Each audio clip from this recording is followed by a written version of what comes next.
just to recap, it's just to think about our life's brevity, how fast it is. Really, it's just a moment where we're around. So it happens very quickly.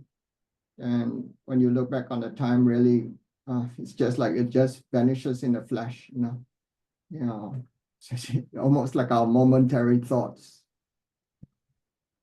So, but for now, we're all here. We have to be thankful because in just one morning, I get a phone call to say that someone's aunt has got a stroke. Someone couldn't get to sleep and struggled very hard. And so for us here, a few of us, we find ourselves in a really relatively good shape. In fact, this is actually the best of positions. And what does that mean? What is the best of position? So this best of position is like we have the good physical conditions. We have the ability to read, to think, to turn on our computers, to communicate amongst our Dharma friends, or to ensure that, as we use this time, we can do all that's necessary to ensure that our future lives, our future can be secured. The idea is today we have the biggest opportunity in which for us to deal with what is said to be the biggest source of our misery, the disturbing mental factors, the kleshas. So we try to understand it a bit more. And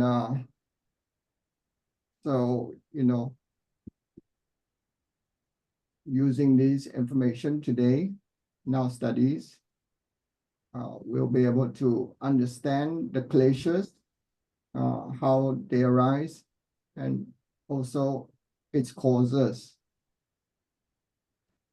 So largely out of our own ignorance, with the mental darkness, just knowing, not knowing.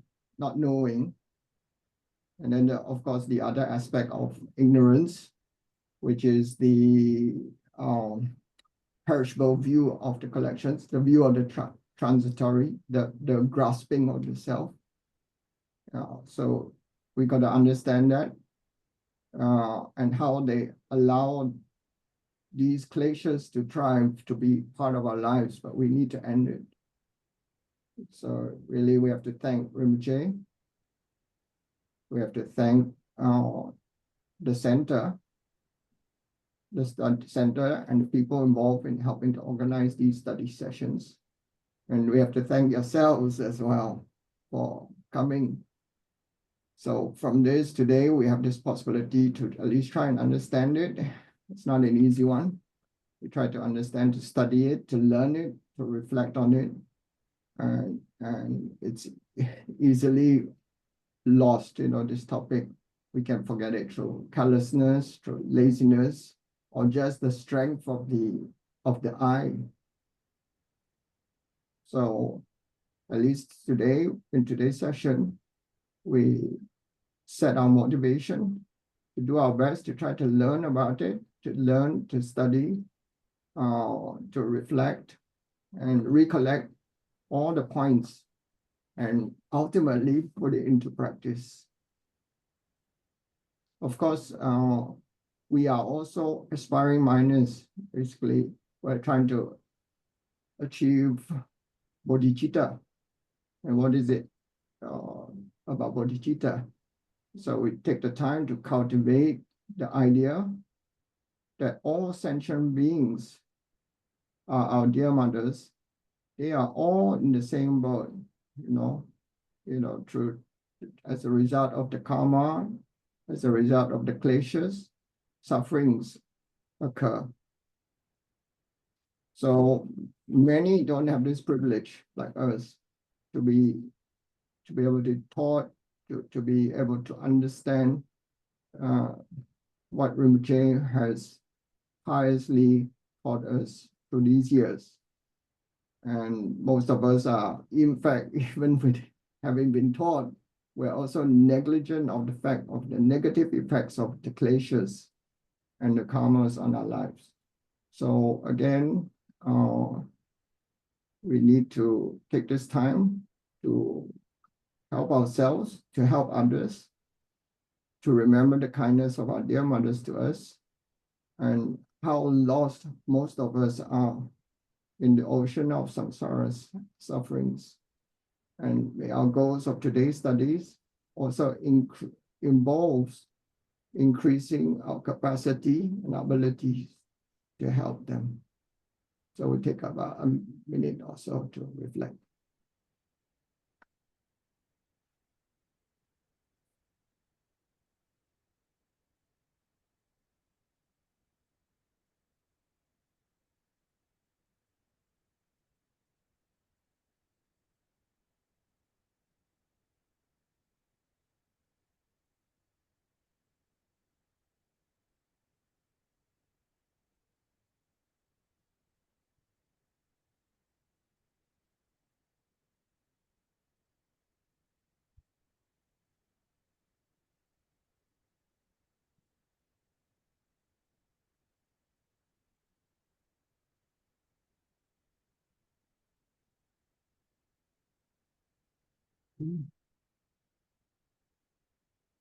Okay, today, thank you.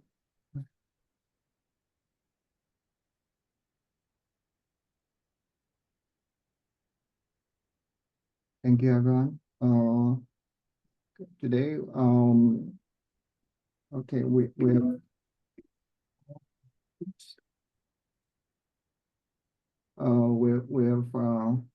gone through the motivation, and today I asked Shirley if you could you be so kind as to help read the text, and then we can interject with questions as and when you like. Okay. And again, asking for everyone to leave their mics on. So the idea is that at any time you can talk and bring up issues. The order in which disturbing mental factors arises, the order in which the mental afflictions arise, all 6 of the root mental afflictions arise from the belief in real or self-existent entity and from the perishable collection view. Therefore, according to the Buddhist schools that regard the perishable collection view as a type of ignorance, that view is identified as the root of all karma and the mental afflictions. According to the schools that regard ignorance and the perishable collection view as distinct, ignorance alone is explained as the principal cause. Can I stop there? Just for clarity, that ignorance is can be divided into 2, right? Depending which schools you have. There's one school which is just simply mental darkness, but our Madhyamika Prasangika school takes 2 aspects of ignorance. It takes mental darkness and actually the view of the perishable. Yeah. So in the case where the Madhyamika views, where there's 2 aspects, the view of the self. We can. Sorry. I think the Madhyamaka view, the Prasangika is they are one. They are one. Perishable collection. Yes, Yeah. Perishable collection and ignorance. Yeah. But there are 2 aspects to ignorance. So they are one, but there are two aspects. No. So They see it as one. They see it as one. Yeah, The Prasangika, they see it as one. but you still The other some other schools they see it as different. I mean, ignorance is one, and then perishable collection view is yes, different entity. Yeah. but where there's 2 aspects in one, the aspect of the perishable view is the ignorance itself, is the root of the afflictions. Whereas if it's only mental darkness, then it's only mental darkness alone as the ignorance. Yeah. So that's the idea. Okay.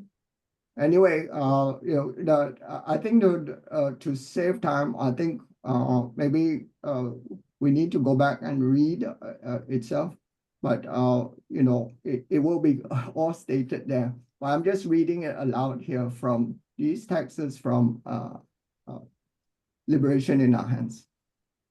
Yeah. So again, the next, Shirley.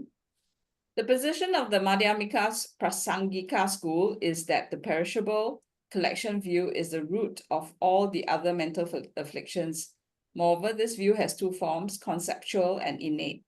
Of these, the innate form is the ultimate cause.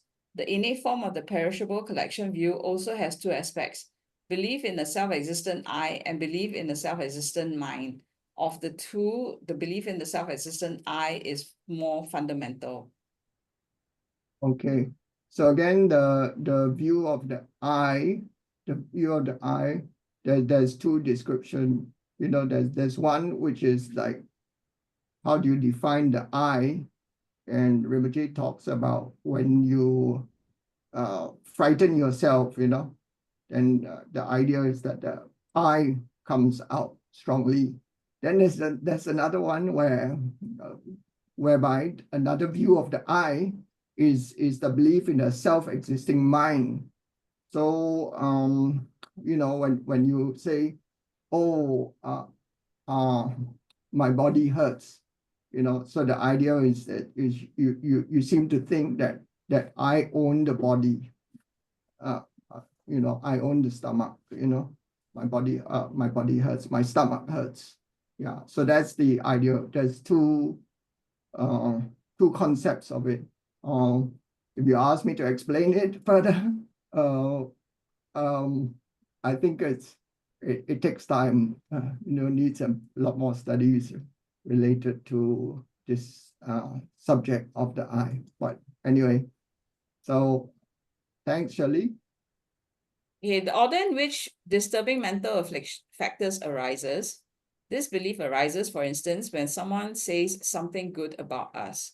As we react with thoughts like, that was a nice thing to say about me, the distinct image of an I or subjective self develops deep within the mind. Once this object appears, the perishable collection view holds it as self-existent and real.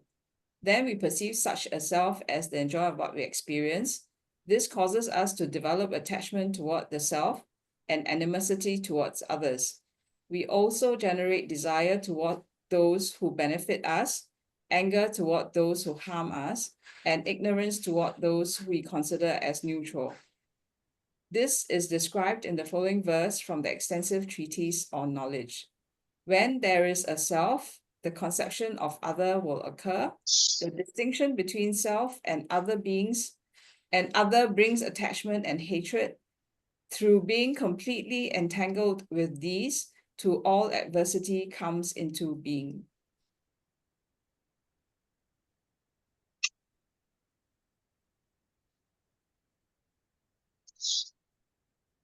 Yeah, go ahead, Shirley.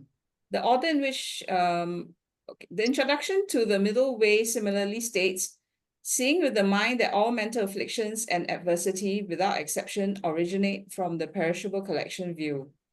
Another verse from this latter work also says, beings who first become attached to the self, believing in an I, then generate desire for objects by regarding them as mine. So the root of the 6 afflictions is ignorance, and in particular, the perishable collection view. It is the foundation upon which the other mental afflictions such as desire, hatred, and doubt arise. These mental afflictions in turn bring about the accumulation of karma, and the combination of these two factors is what causes us to wander continuously in samsara.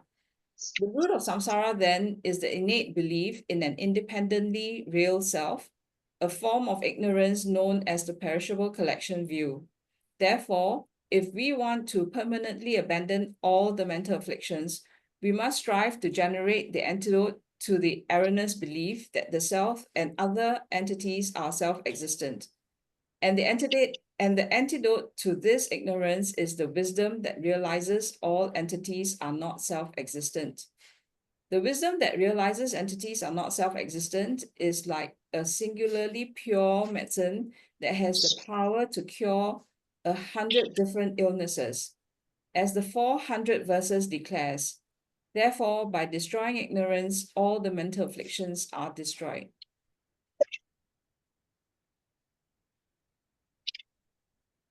The Sutra on the 10 Bodhisattva levels also declares, all the misdeeds that occur in the world arise from the belief in self-existent entities.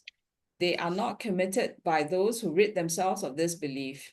Nevertheless, until we gain the realization that will rid us of this belief, we must practice the methods that temporarily remove the mental afflictions by suppressing them.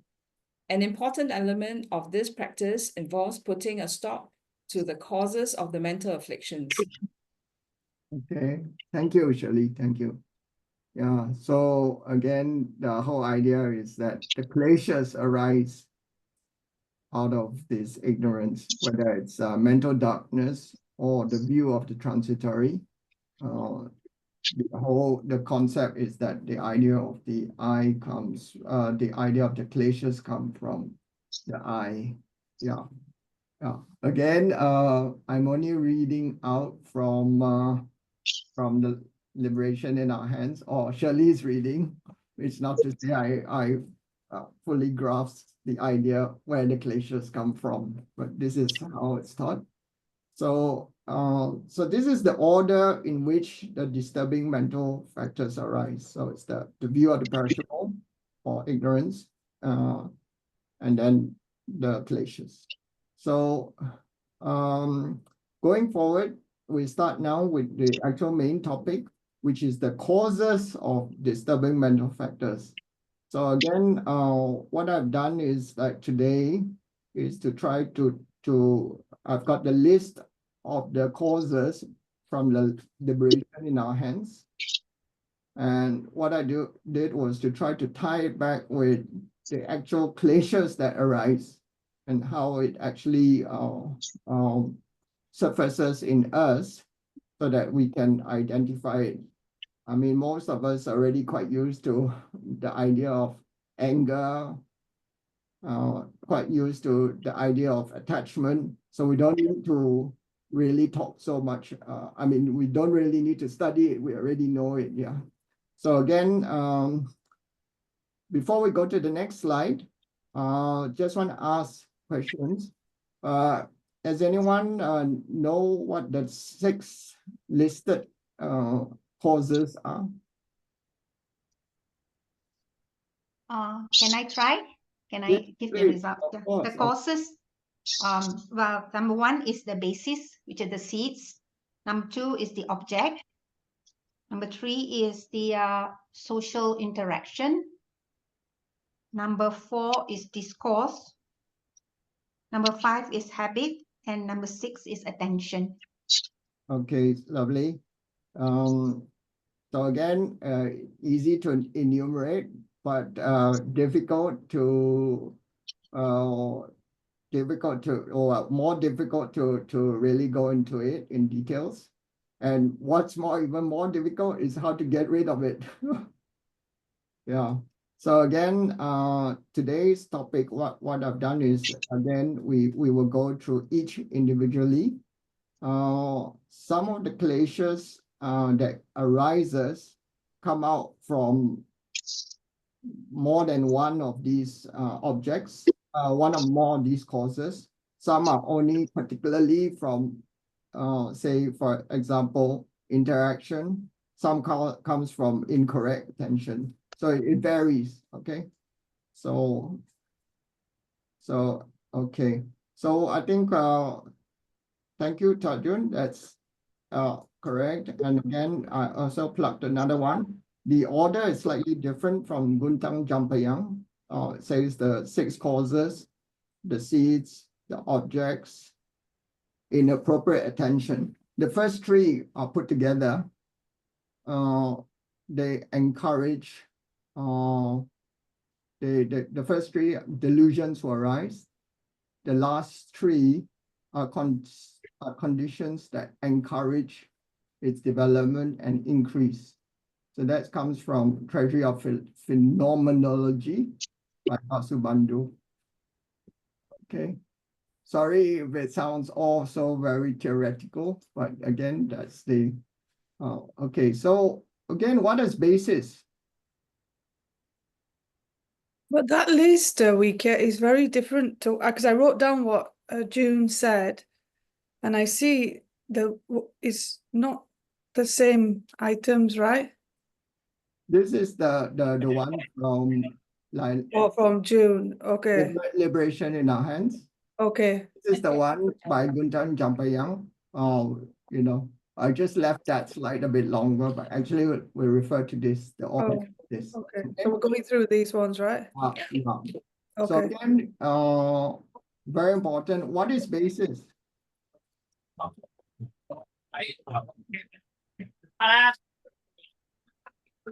What is basis?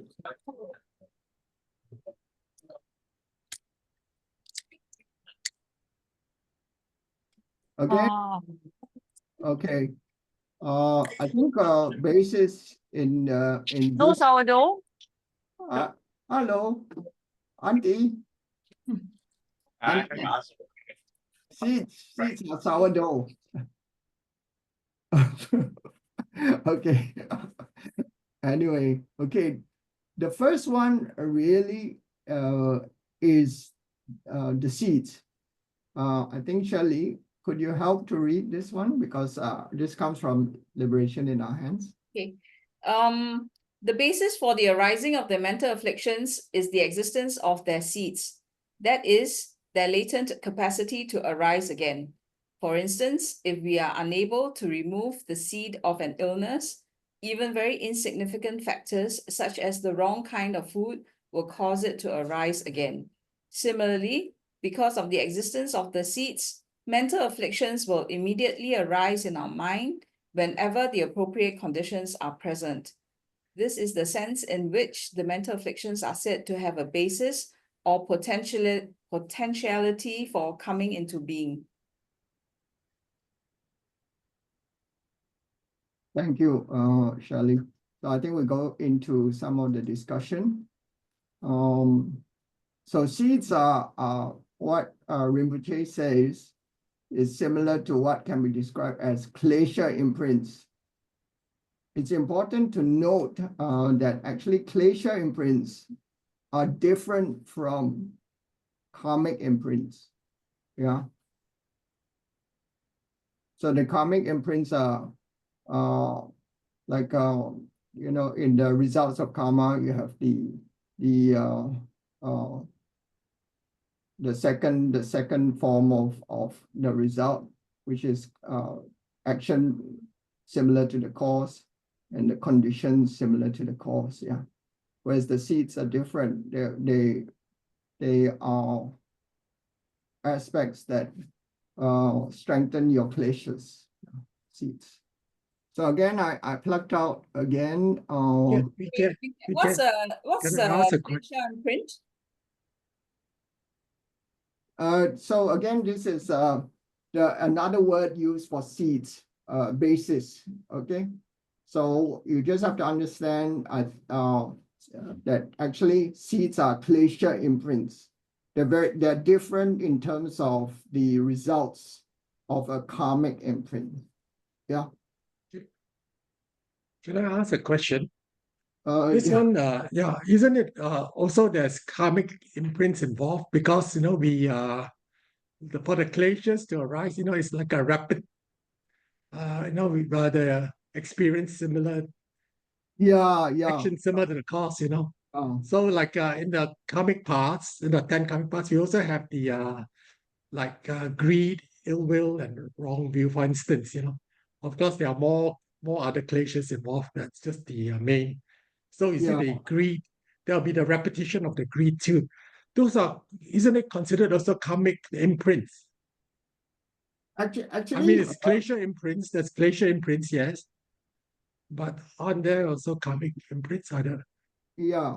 you know, for us to repeat, you know, because we have got a Yeah. habit of, let's say, whatever kleshas, That's right. we That's tend right. to have it again. Yeah. I don't know. You know, your question is really no different from some of the people that brought up this topic in Rosemary study group.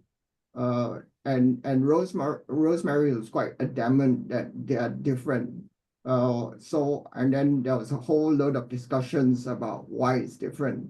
But I think the idea behind it is that, for example, if you've got certain habits related to, say, like going out to parties, that's a karmic imprint that arises from the habit, a karmic habit. But it doesn't talk about, and then the way she described it is that you for that karmic habit to arise, it doesn't say that, oh, because out of attachment, you habitually go out, you know, or because of anger, you go out. So what she's trying to say is it's separated. So the kleshas have a way of reinforcing your kleshas, whereas and it's broader, it's much broader. So whereas the action of the karma is much more limited. It's limited to the action itself only. That's and then there was whole discussion of that some people say that, oh, if you've got you know, if you've gone killing before, you're most likely going to be habitually find yourself in an environment in which your kleshas of anger arise, or something like that. So there's some cross-lapse. There's some cross-lapse, but the idea is she stuck to the concept whereby karma is karma, klesha is klesha. So and actually, I went back to think about it, and again, I see your point. But she is clearly trying to divide the two. Okay.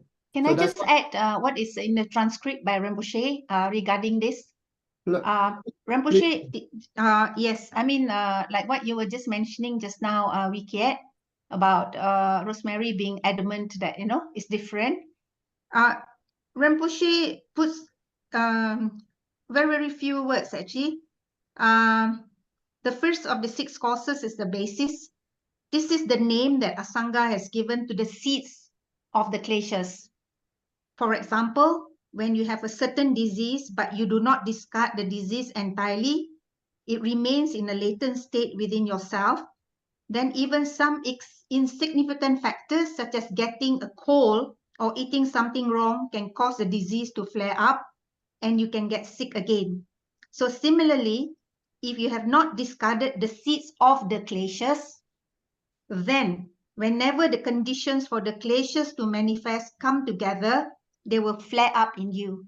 So this is how Rinpoche explained on this particular point, and no karmic imprint is actually mentioned at all. So I think that's why I think I understand. Very clear, referring to the klesha. I mean, the klesha. So Rinpoche sticks to kleshas rather than mention, no karmic imprint was mentioned at all. So I thought it's quite nicely explained.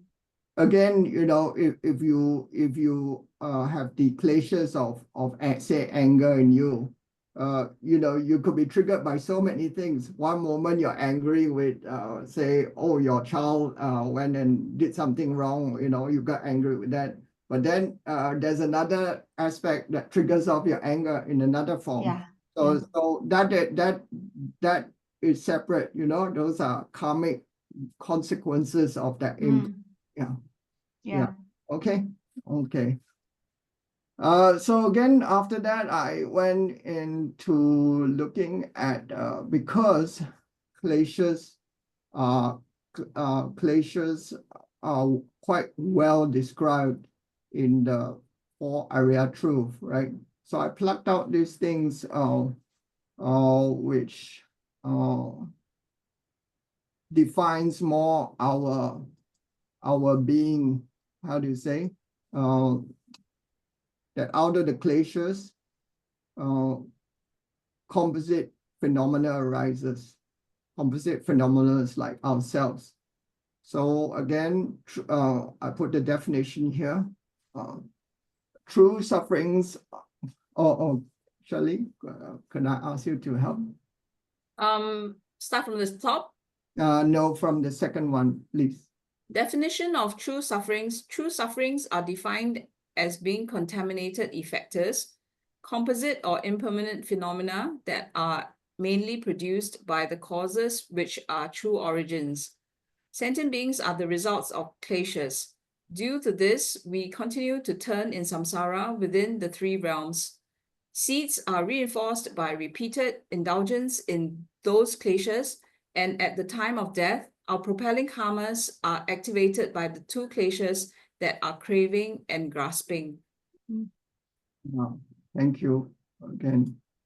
So again, I went in further. I mean, this is our plug from the notes of the 4 area truths. Again, I repeated that, but again, oops. So basically, Shirley, if you can read from the second paragraph onwards. You mean the Arya Sangha or the one on top? Yeah, Arya Arya Sangha. Arya Sangha in his Abhidhamma, I can't pronounce the word. Abhidhamma Samuchaya. Sorry? Samuchaya. Abhidharma Samuchaya. Abhidhamma Samuchaya mentions there are 6 different ways of being contaminated or becoming contaminated. The way of being with the klesha. Due to the klesha, we are contaminated as follows. Naturally contaminated, the klesha itself. Contamination by association, main mind, and all its omnipresent mental factors. Bound by contamination, how propelling karma bound by craving and grasping. Contaminated by subsequent association, as ordinary being. Compatible with contamination, otherwise known as doors to contamination. How we view the objects of contamination, arisen from contamination, aggregates that make up our being. Yeah, so again, this is all the results from the kleshas. These are all true sufferings. And this is why we continually suffer. So again, the idea behind it is, again, to really understand that actually real suffering is coming from none other than contamination from kleshas. Yeah. So again, perhaps not to go too deeply into that, because otherwise it gets very academic. Okay. But the next slide I put out is again trying to give this position where it sounds so terrible that all the time we have these kleshas, and out of this ignorance we're pretty much stuck. So again, there was one slide that I put in, which I picked up, which was at one time we talked about why we talked about how at certain times self-grasping can be neutral. And then Rinpoche replied on this, okay? I think that's quite good to hear that actually, in spite of us having self-grasping, it's all not so bad, meaning that we can find a good position to be in. So Shirley, could you help? Is it easy for you? Someone likes to help Shirley. I think Shirley, your voice is very clear. So I'll leave it to you. So grasping at the self is a form of ignorance through which you perceive an entity, be it a person, or it can actually be a thing as well as existing in a manner in which it doesn't exist. In other words, it's standing on its own, independently produced from its own side, and so on and so forth. There's many ways to describe it. So when you perceive your own being, yourself as a person that way, is called the view of the transitory collection. You can perceive another person you know grasp the self of a person other than yourself, in which case it is called self-grasping. So it is clinging to a perception of a person, or like I said, it can be a thing as well in an incorrect manner, viewing it as existing in a way that it doesn't exist. Like I said, it is standing on its own, being self-produced and so forth, and it's kind of, it can be innate. Mostly in our case, it is innate. That is, we are born with it, and it's so hard to get rid of, but it can be more or less manifest in our mind. It's always there as an imprint, but it's also pretty well there in ordinary, not in an active way, but not necessarily, not in a very obvious way. And when it's not in a very active or manifest way, but it's still present in our mind, we can have it at the same time produce virtuous thoughts in our mind. And the two, in which case that grasping at the self is not, even though it is a klesha, is not non-virtuous because it's cohabitating. It's living together with a virtuous mental factor like faith or something else, or any other virtuous mental factor. It doesn't interfere with the manifestation of that virtue because it's not strongly manifest in us. And that's why I said to be neutral in nature is not non-virtuous. Obviously, it's not virtuous itself, but is neutral, therefore ethically neutral. In other words, neither good nor bad. So that's what is meant. That is the circumstance in which this grasping at the self can be neutral, even though it is a klesha. I hope that helps, that it tells that even in our position, we can actually either form a virtuous state or neutral state, even with the self-grasping. Okay. So, okay, that's the seeds. I'm going through it as short as possible. Obviously, there's a lot more. So the second one we talk about is the... Sorry. Oh, This section is supposed to say why sometimes self-grasping is neutral. yeah, that's right. Yeah. Okay, but I still don't get why. Because in a sense that it's not manifest, and then you can produce the idea of faith at the same time, so there's a balance. It's neither non-virtuous in that sense, and it's not fully virtuous in the total sense. So I think that's what they're trying to say. It can be ethically neutral. So when you say self-grasping, what does that mean? That's exactly the view of the perishable, the strong sense of the I. Right, okay. Okay. Again, I don't know this topic very well. It's for discussion. I'm just putting up all the points that I think is relevant, and that it helps. But the idea here again is the seeds. But how is self-grasping faith? I still don't get it. Well, I mean, even though we are here, we have a strong sense of the I, we can still generate faith, right? Uh-huh. Yeah. So that's the idea, is that how do you say it? They use the word cohabit together, because it's here. We can produce virtuous thoughts in the mind, and the two, in which case the grasping at the self is not, even though it is a klesha, it is not non-virtuous because it's cohabitating. It's living together with a virtuous mental factor.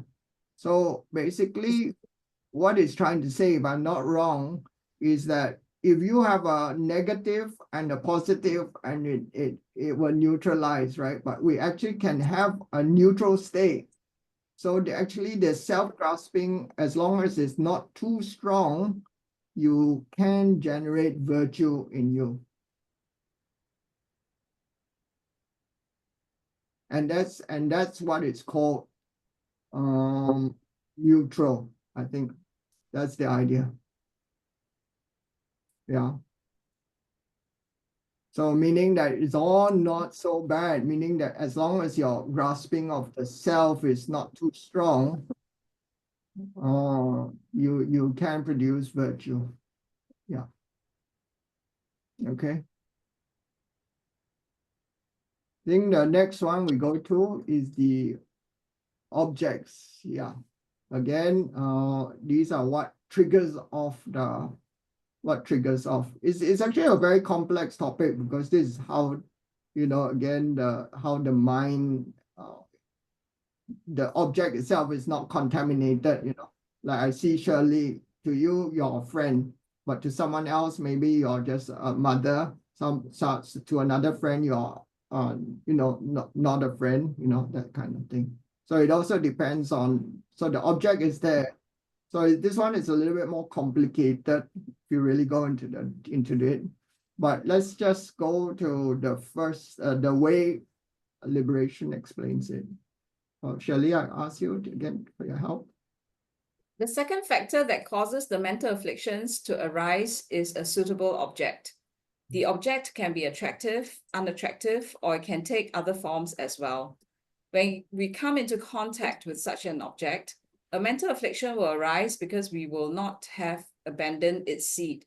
This is described in a verse from the Treasury of Higher Learning. The causes of the mental afflictions are complete when the attachments have not yet been abandoned, when a suitable object is situated close by, and when one's attention operates improperly. It seems to be tied in with incorrect attention as well. Yeah.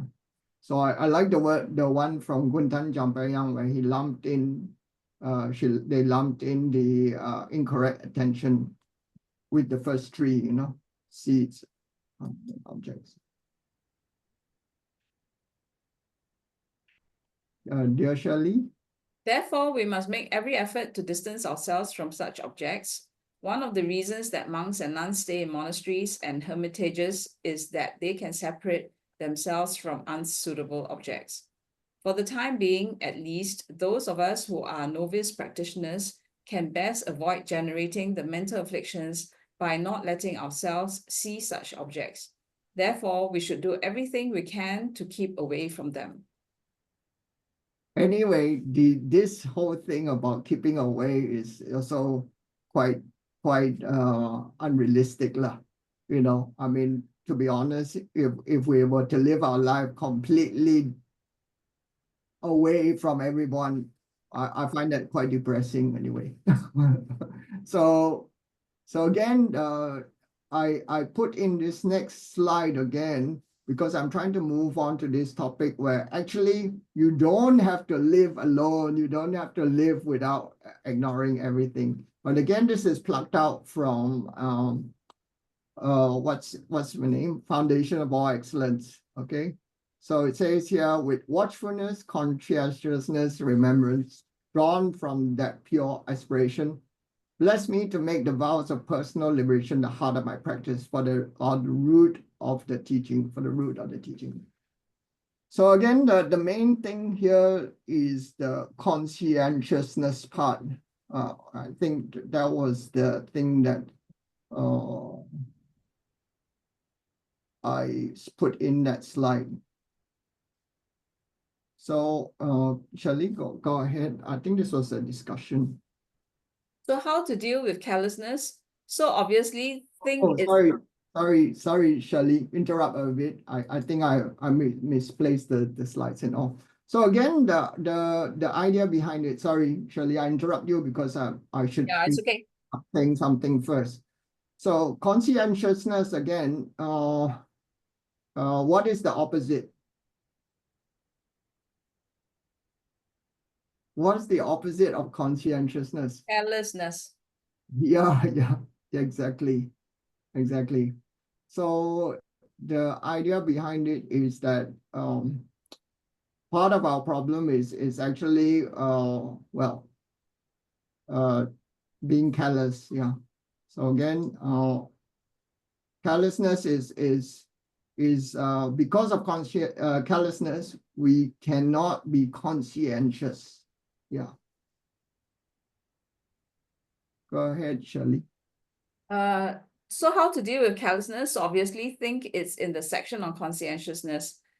It's obviously when you want to get rid of a klesha, you have to cultivate its opposite. So in this case, conscientiousness, that's the most immediate way to deal with it. These are the instructions. So, and these are the instructions are to be given in the terms of consciousness, how to cultivate it. So you work on purifying yourself of your past mistakes by confession practice, or if you prefer, purification practice, if you want to call it that. So then there's resolving to abstain from future faults. Well, that's actually part of the confession practice. It's one of the 4 forces, but then it adds, of course, using recollection and watchfulness, the tools that are important to counteract carelessness, as mentioned in the foundation of all excellence. So I think we try to bring in this topic of carelessness here and watchfulness and remembrance, because we don't live alone. We live in active interaction with society. So no matter what it is, I think you always find objects that disturbs you. You know. So here the idea is how to practice conscientiousness, because that is actually one aspect which helps prevent, it functions to prevent kleshas. And also, if I'm not wrong, the idea of, let me just plug in the mental factors of carelessness, right? Hold on here. Based on the mental factors, the notes given by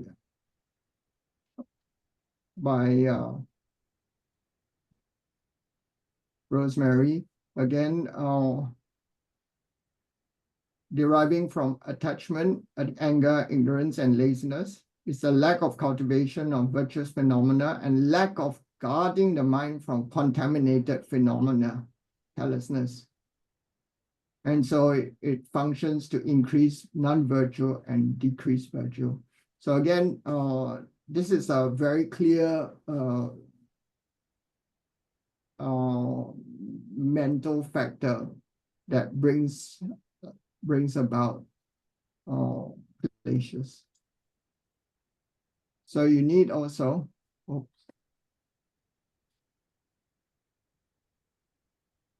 so we did also, Shirley.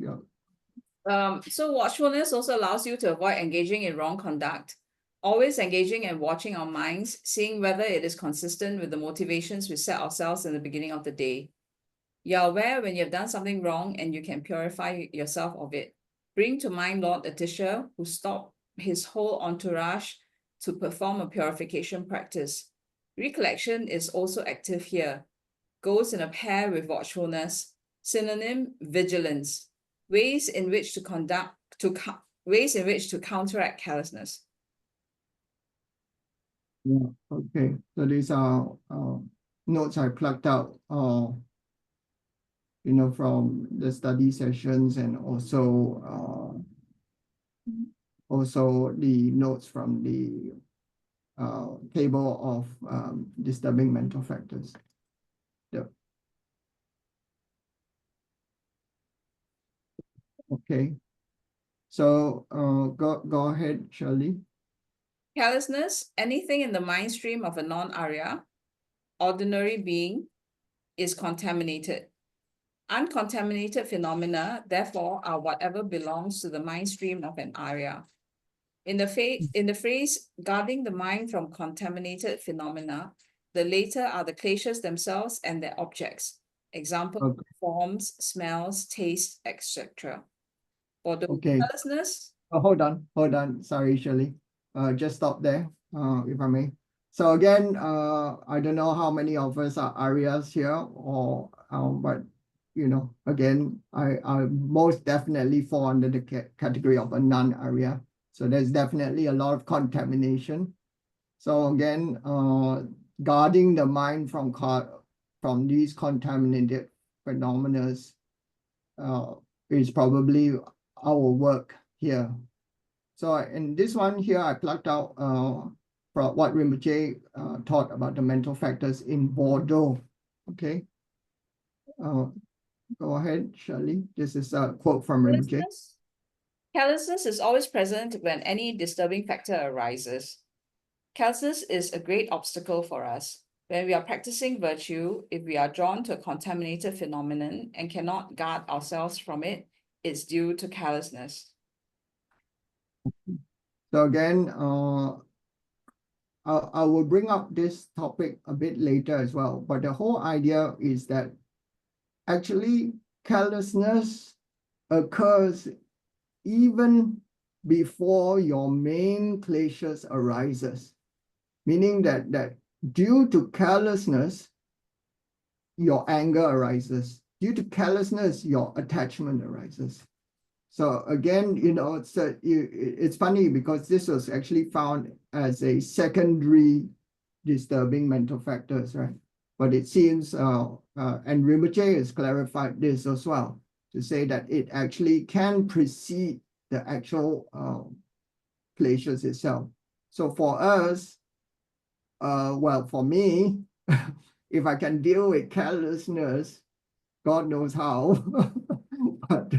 But the idea behind it is this is one way of curbing kleshas in spite of the seeds, in spite of the contaminated objects that I view with in a contaminated way. So anyway, the next one, I move into the social interaction. I think we all know much of this. Go ahead, Shirley. Social interaction refers to the distractions that come from associating with bad people. This is an activity that we should avoid. Drinking beer, playing games, engaging in conversation that increases the mental afflictions, and so on are activities that keep us tied to this life. These are all caused by keeping bad company.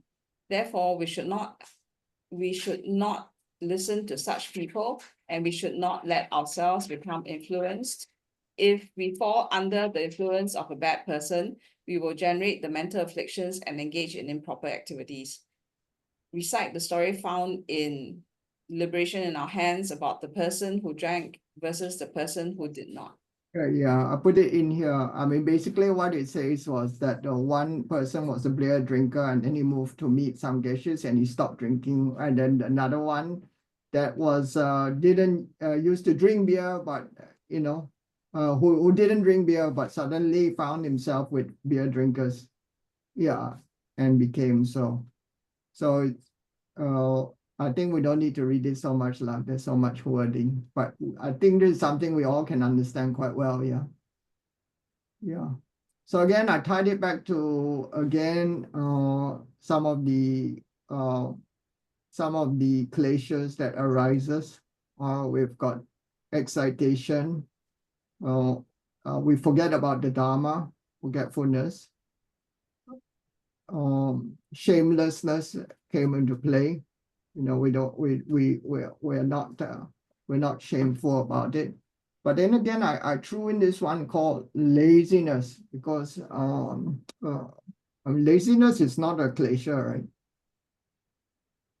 It's not a klesha, right? Laziness is just laziness. Is it a klesha?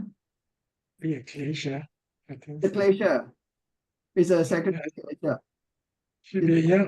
Is it part of the 22? I didn't see it as part of the 22. Oh?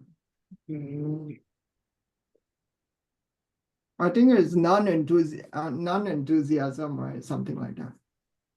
Anyway, but never mind. One form of laziness. Again, who can recite the 3 forms of laziness? There's three forms of laziness. Oh.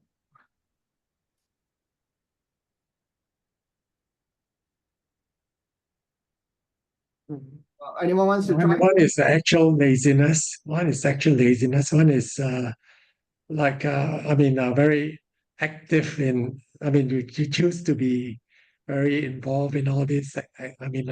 Yeah, worldly. distractions. You know. Yeah, listed here. And the other one is discouragement, where you feel Yeah. that you are not able to, There's one more. There's you one don't have more. the ability to do discouragement. Yeah. There's one more. There's one more. Three, already No, said. no. One is actual laziness. No, there's I one mean, more. like, Postponement. Laziness, the sloth is laziness. Then there's postponement. You postpone things. Then the other one you're discouraged. And then here the fourth one is actually it's three. The laziness is not constituted as laziness. We are the sloth. The three is you postpone, you're discouraged. You say, oh, I cannot do this, I cannot do that. So that's a form of laziness. Laziness comes under secondary disturbing mental factor, actually. My goodness, yeah, it didn't see that. What is the function of laziness?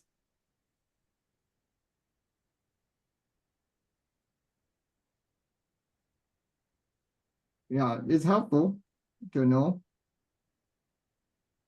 Laziness. Oh, yeah, it is right above carelessness. My God. Yes. Yeah, okay. So deriving from ignorance based on the pleasures of lying down, leaning back, lying on one side is the mind's delight, mind's lack of delight, probably in the Dharma. It functions to prevent and engaging in all that is in the realm of virtue. Okay. Thank you, my dear. Okay. So, okay, laziness is also another disturbing mental factors that comes up. Again, non-faith. Again, because of laziness. Again, I find that because of this laziness, I developed this non-faith. Deriving from ignorance. So of course, then I look for worldly pleasures. Because out of the non-faith, and again, obviously it comes from what is the opposite? What is faith? Faith of conviction. Faith obviously don't have the conviction of the karma and its effects. Admiration and emulation. Admiration and emulation. Emulation, yes. So again, this explains why my social interaction moves more to worldly pleasures than it does on virtue. So again, I don't know. Yeah, that's how I read it. And so again, and then the kleshas arise, of course. Yeah. I don't know. I see a smile from Shelley. Anyway, okay. So I think we all understand this. The idea behind it, how to get rid of it, is another issue. Okay. So the other one is again the fourth. Is this a fourth or fifth? I can't remember. Again. Okay. Causes of disturbing mental factors. Bad advice. I put bad as in so that it's become very clear. It's bad advice. Want me to read it? Yes, please. The 4 factors to receive bad advice. This can occur through reading the kinds of books that will cause you to generate the mental afflictions. These include stories like the epic Giza of Ling and treatises. I think today those things are a little bit outdated. But for example, we read like our Twitters and whatnot. Yeah, Twitters and Facebook, etc. The treatises or manuals that deal with erotic practices. These will only serve to increase and strengthen your desire, hatred, and ignorance. We should read instead the biographies of the great spiritual beings, since reflecting on their accomplishments can serve to plant the seeds of liberation in our mind. Congregating with others and talking about topics that will increase our desire and hatred, such as politics, war, women, and legal disputes, also will cause us to develop the mental afflictions. Yeah. I mean, I think we know that. I mean, it's like when I read those the biographies, I mean, I don't read a lot, but just reading just one itself is just so inspirational. Just to just to drop some of the negative thoughts that I have. Again, I put there again, what are the kleshas involved that arises from these bad advice? Here I put lack of wisdom, but I think it's not wisdom in the wisdom of the perishable collection. Yeah, it's just general lack of wisdom, I think. Obviously it comes from bad karmic imprints. Yeah. And then again, the klesha that comes up, obviously is doubt. I think we don't have, we have two minds about the truth of the path. And really functions tend to as basis for not engaging in all that is in the realm of virtue.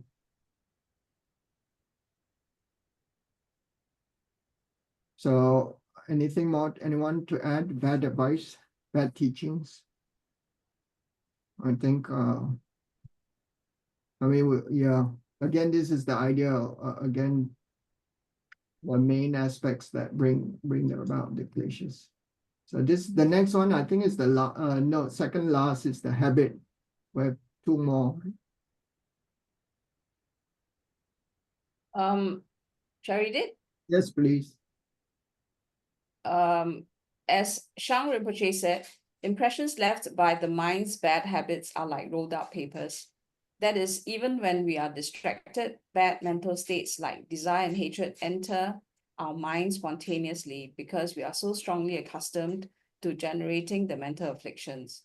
The degree to which we develop the mental afflictions in this life is also determined by how habitual they have become in past lives. Some persons develop great desire or hatred toward even insignificant objects. For instance, people who are easily angered cannot even bear to have someone look at them the wrong way. The only thing we can do about these tendencies is to apply the appropriate antidote and try as hard as we can to stop ourselves from continuing to act in such a way. Yeah, again, the next slide I put is again trying to distinguish between habits and the seeds. Yeah.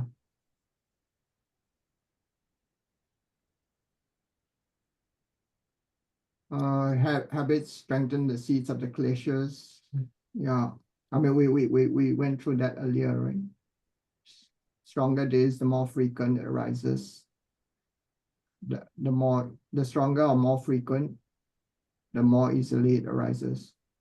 So this is the different to the habits in the second category of the results of karma, the habit of repeating the deeds, results similar to the cause. Those are deemed narrower than the tendencies arising from seeds of the kleshas.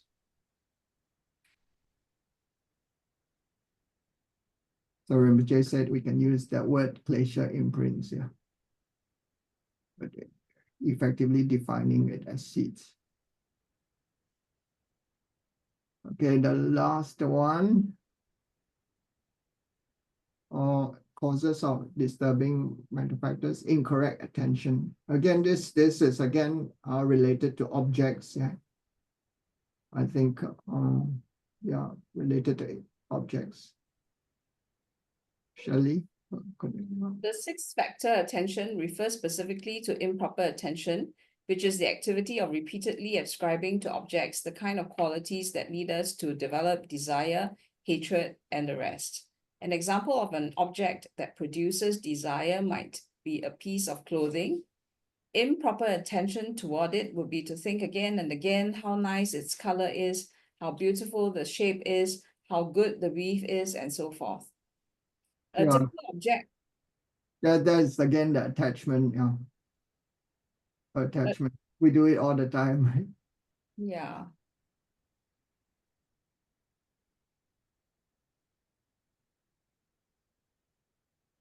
A typical object that generates hatred is an enemy. Improper attention would be to think over and over, this person harmed me by doing this and that, And then later, he also did this and that to me. Resentment. These two examples show how improper attention operates toward attractive and unattractive objects. Another situation is when we think about someone, even though this person practices Dharma, he still experiences various kinds of suffering and misfortune.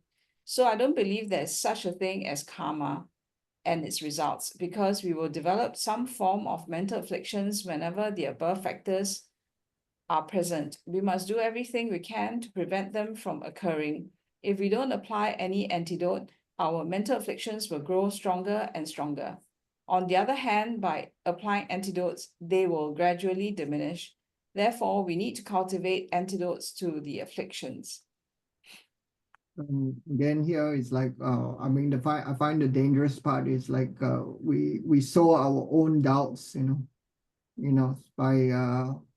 by questioning the karma and its effects. Yeah. So again, the idea behind it is that if we can apply correct attention, that would be the best. Oh, this is a repeat. Sorry. Yeah, no need to read. Sorry, Shirley.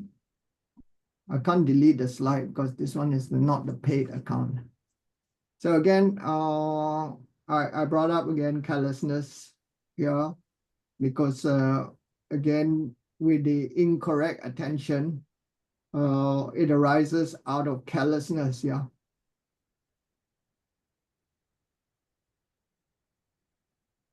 Shirley, would you like to? Carelessness, the opposite is conscientiousness, which is really a very important one. So it derives from or abides. In other words, it's from attachment, anger, and ignorance or laziness. So guarding the mind from contamination means avoiding manifestations of contaminants. In other words, the kleshas, and weakening those seeds by means of the mundane path or eradicating them by means of the supramundane path.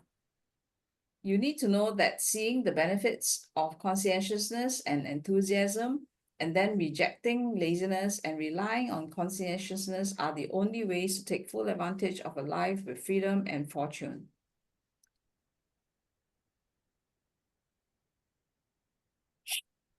Oh, okay. I've repeated that. I think the second line. Okay. We talked about laziness. Yeah.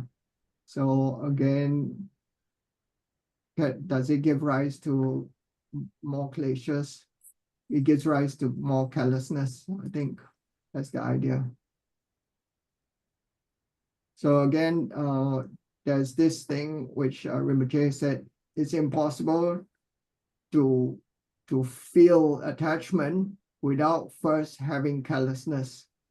So in this case, carelessness precedes the klesha. So carelessness is a necessary condition to the manifestation of any kleshas. So again, this whole aspect of incorrect attention, if we know it, and we know by being conscientious or opposite of careless, we can actually curb the kleshas. Yeah.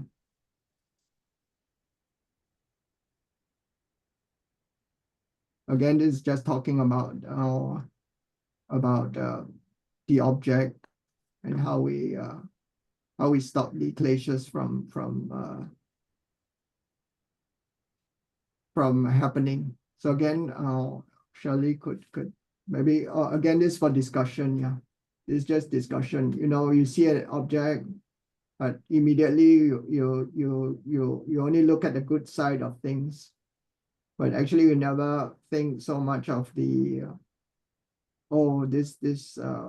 this cake is going to cost you a lot of money, or that you fall sick because it's got sugar, diabetes, things like that. I think the idea is again to balance out a view of the object, right?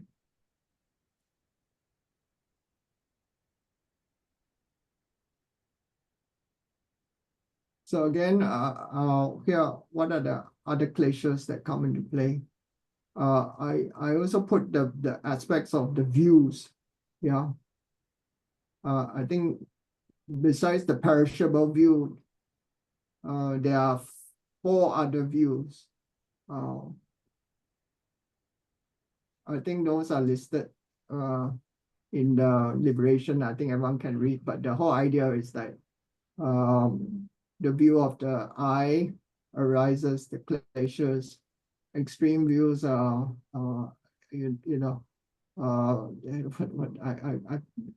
I don't know whether do we want to go through that.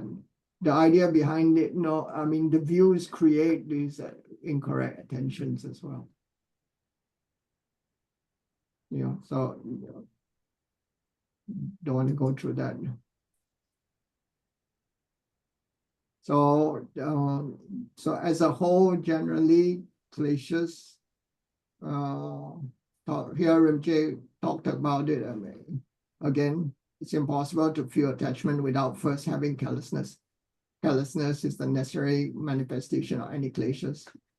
Imagine that one moment there's no attachment and next there is, because you paid attention to a given object. So actually it arises from us. Yeah. Feeling attachment proves the presence of callousness. Otherwise, you would have opposed the attachment. You have already experienced attachment in the past. You cannot change that fact.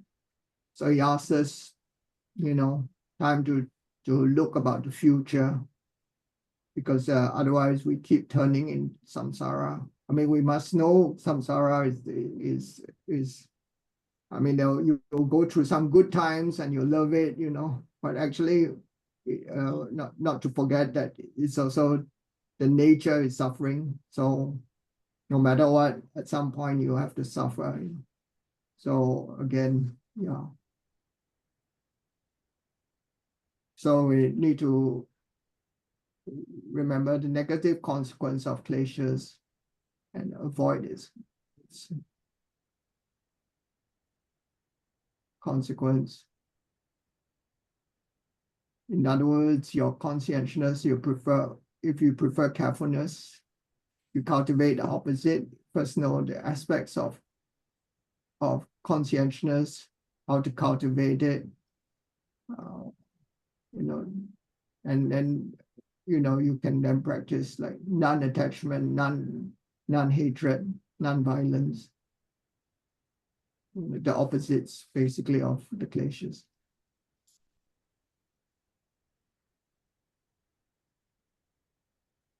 So again, Rinpoche is talking here. So, but if you continue to engage in kleshas, you just basically turn in samsara. You're going to have a miserable state. You're going to have to go on with this miserable state. So if you really, therefore, cultivate the drawbacks, knowing the drawbacks, then it's a good reason it gives you good reason to take the trouble to work on kleshas. So knowing the drawbacks of samsara. I mean, how many of us really think about that?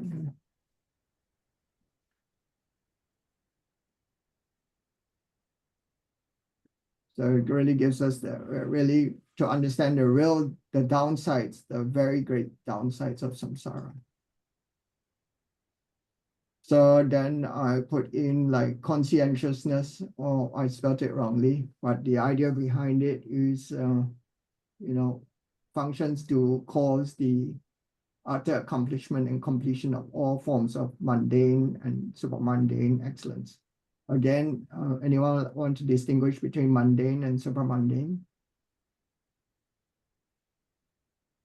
Mundane is simply, it's not a path, but the one where you achieve the form and formless realm, the highest state of concentration. But that's still in samsara, whereas supramundane is, is that you, how do you say, you achieve either liberation or Buddhahood. But again, the idea behind it is conscientiousness helps you to reach both. But we are going with the supramundane path. Yeah, just let's see.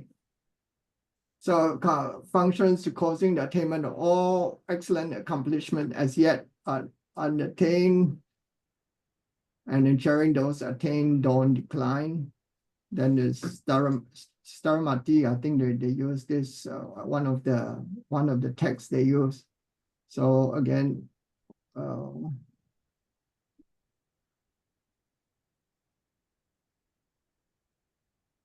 this is carelessness, talking about carelessness. Lack of mindfulness is ascribed to desire, hatred, ignorance that has already been explained. This section is to support the strengthening of non-virtue and decrease of virtue. Yeah.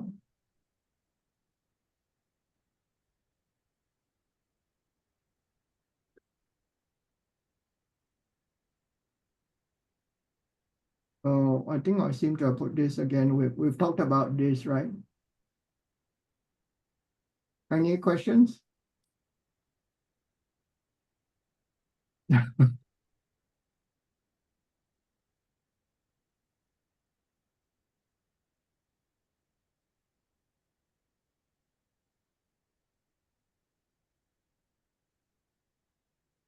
Okay. Yeah, I've written this again. So continue with the example of attachment. When you overcome attachment, at the same time, non-attachment. If attachment is there, non-attachment cannot be present in you because there's already carelessness. So when attachment arises, you can't get rid of it. Carelessness is not attachment, but it is what prevents you from sufficient effort to generate non-attachment. For example, it gives restraint. I think that applies even to anger and perhaps would I even dare to say ignorance? Helps to counter ignorance.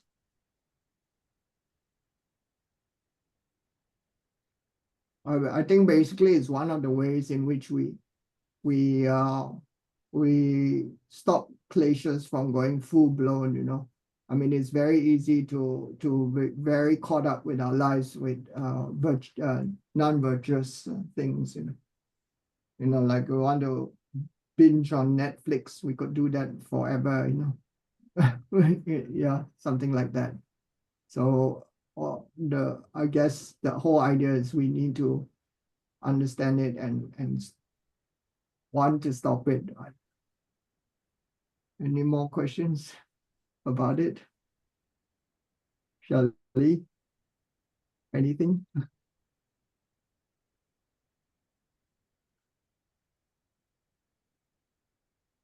Everyone seems so miserable. It's nice to dwell in kleshas, especially attachment is a wonderful distraction, right? So again, I don't know. Yeah, that's the idea. Well, any more questions from anyone? Yeah, so I think more or less completed this today's topic of the kleshas, the causes of the kleshas. So I think we can. Any more questions, June? Tajun? I was just thinking that because you have listed the causes, I mean the basic ones, which are 6, and of course you've given very good, discussion, and we've gone through all this. Just wondering, how do we actually apply to ourselves on a day-to-day basis? Because the purpose of all whatever we are doing is actually to try to apply. We study, we reflect, we try to apply, and obviously we meditate. So just thinking that since you've given us such very, very, very good, discussion about this particular topic, so I hope all of us can try to, to reflect and on all the causes. It's very difficult, but I think it's good to do it. That's how I feel. Thank you so much, Viket. Oh, most welcome. The only thing I can say is we only can be concerned about our own problems. Yes. Yeah, that's true. But then again, we have to try, and we cannot be Yeah. discouraged. I Yeah, think good. we cannot be discouraged because it's a form of laziness. So to me, I think it's been very nicely, beautifully done. Actually, we kept with all your examples, and of course, you've included the kleshas in as well. So I think putting the causes and the examples, I think is very, very good. So I hope to be able to try to reflect on it, and all of us should be able to do it. So we should not be discouraged about it. Yeah. Again, not discouraged means not be lazy lah. Yeah, that's the other I aspect. didn't use the word lazy. I used the Yeah, word discourage. yeah. But it's very hard. It's easy to write this all down, but I tell you, in the same moment, I'm already involved in kleshas. So I just wonder, oh my God, how much is this really? Yeah, like how do I get it? How do we get Yeah. it? May I just read what Rinpoche, Rinpoche's conclusion about this in the transcript, which I thought is very, very nicely put. Please, please. As we have seen, the first cause of your kleshas are the seeds or imprints of the kleshas on your mind stream. However, this is not something that you can discard immediately. As for avoiding the objects of the kleshas, you will most of the time be able to do this. Nevertheless, it can happen that it is not possible to avoid your colleagues at work if they irritate you or when you feel attachment for them, since you can then easily lose your jobs. Hence, avoiding them is not the solution. So instead, in this kind of situation, what you can do is to avoid incorrect attention. In other words, always thinking over of what you like or do not like about the person and so forth, which can help you to prevent your kleshas from arising in relation to these objects. So I thought it's very nicely put by Rinpoche. I mean, Rinpoche is asking us to try. I think it's very important after learning all this. I'm telling myself actually, I have to try to apply, otherwise we just leave it as a presentation and we go to the next study group in the future. That's right. Then the next topic is how karma arises. Yes.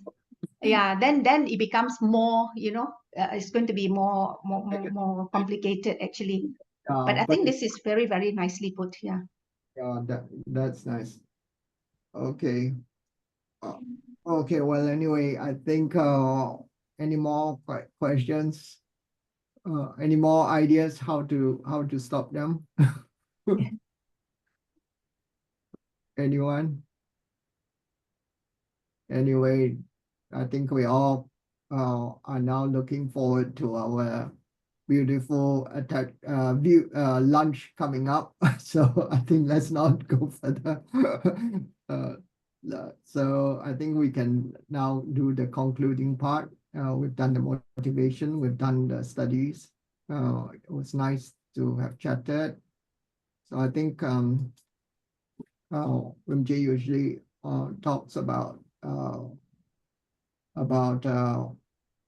how to keep the Dharma alive, that the Dharma, especially the form of the Kadam tradition, the teachings about dear Rimji, may they continue to shine for a long time. And in the process, of course, the masters who uphold these teachings, may they live long. And Rinpoche also asks us also to pray, to dedicate to that the Sangha community, may they be able to uphold their practices well. Because as a result of all these good things, that only then can sentient beings, grow in terms of their practice, develop faith, develop bodhicitta, and with those practices, can we only then experience good results. So let us dedicate to that.